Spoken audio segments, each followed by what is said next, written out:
that one of the main weapons of the left is that 50% of the American people, they make this assumption, haven't a clue as to what's going on. 50% of them are just swept up in the president's ability to give a beautiful, articulate sounding speech, sound presidential, and read from a teleprompter.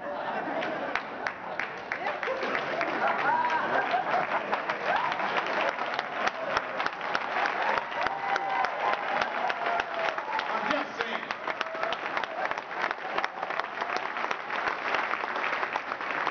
But 50% of the people that vote, this is all they make their decisions on. This is why we've got to stay informed.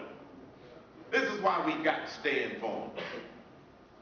When I was at CPAC last week, and I was interviewed by a number of reporters, and they would come in and, Mr. Cain, and they'd ask me all of the usual questions. They'd say, what are you going to talk about at CPAC tonight? I said, I'm going to encourage the people to stay informed, and I've got a couple of other points. And then when they get ready to leave, they would say, well, can we have a copy of your remarks, the speech that you're going to give today? I said, if you could scrape it out of my heart and my head. When you have it in your heart and your head, folks, you don't need a script. You don't need it.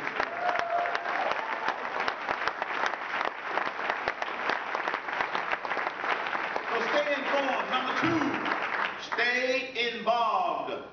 I love it that you're here today. That is great involvement. Stay involved. Get involved with your local precincts as we start the whole process, not only for the federal elections, but for the local elections. We've got crooks at every level of government. Every level of government. So you need to stay involved, be involved, and everybody do what you can do. Not everybody can, aspire to be governor or aspire to run for president, but whatever you can do, stay involved. I've met a number of people. In fact, one of my biggest supporters so far in my exploratory committee is a gentleman that lives up in Wisconsin. He was sharing with me today that, 3 years ago, before we went through the meltdown and before we went into this economic downspin, he had a company that had 550 employees. Today, he has a company of 55 employees. He said he had never been involved in a rally, giving money to candidates, supporting organizations before then. And when he stopped,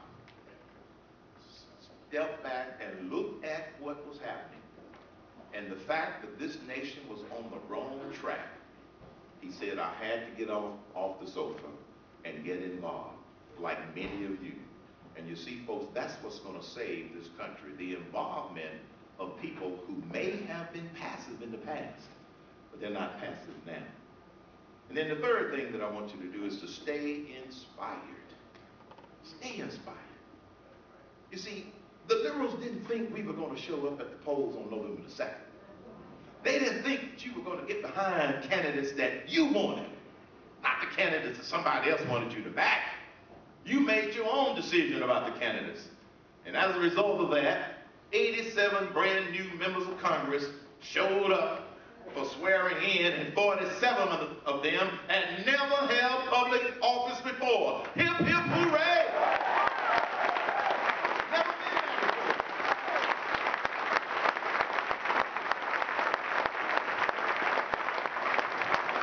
And they got there because, first of all, they believed that they could. Secondly, they worked hard. Thirdly, you believed in them.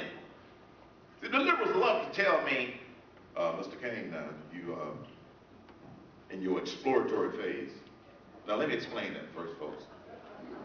I have to say I'm in my exploratory phase for legal technical reasons, because there are 15 million people unemployed in America, and as soon as I become a declared candidate, you'd have 15,000,001 people unemployed because of the McCain-Feingold laws, okay?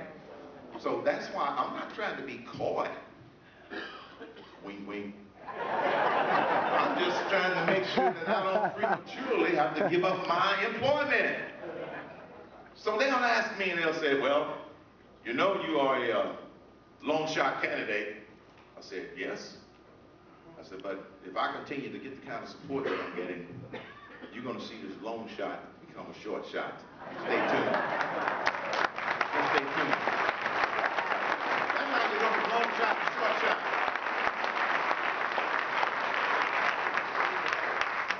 And then the other thing they like to bring up is, but you've never held public office, you know, in that pompous political elite attitude, but you've never held public office. And I say, that's true. Most of the people in Washington, D.C. that we elected have held public office. How's that working out for you? I think we have a mess. How's that working out? You know, it was Albert Einstein who said, if you keep doing the same thing the same way and expecting a different result, that's insanity. And that's exactly what it is. And I happen to believe that there are some people in this country who might be ready for a problem solver instead of a politician. Come on.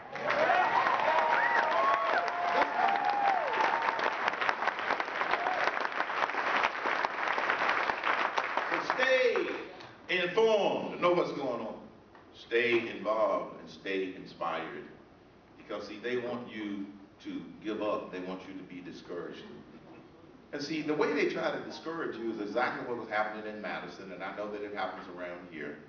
The only tactics that the liberals have are what I call the sin tactics. They like to shift the subject, ignore the facts, and name call. That's all they do. Now, their objective is to bring America down. So we can be mediocre like all of the other countries in the world.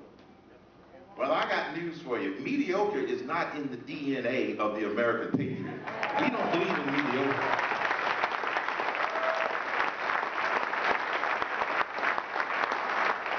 So, Jeff, here's the educational part of my talk today. Watch and listen. When you listen to a liberal, if you can get them to stand still and carry on an intelligent dialogue, look for them to shift the subject. No matter what topic you're talking about, they're going to try to shift the subject. Well, it was Bush's fault. They always want to shift it back to Bush, blame somebody else. I ignore the facts. They spent nearly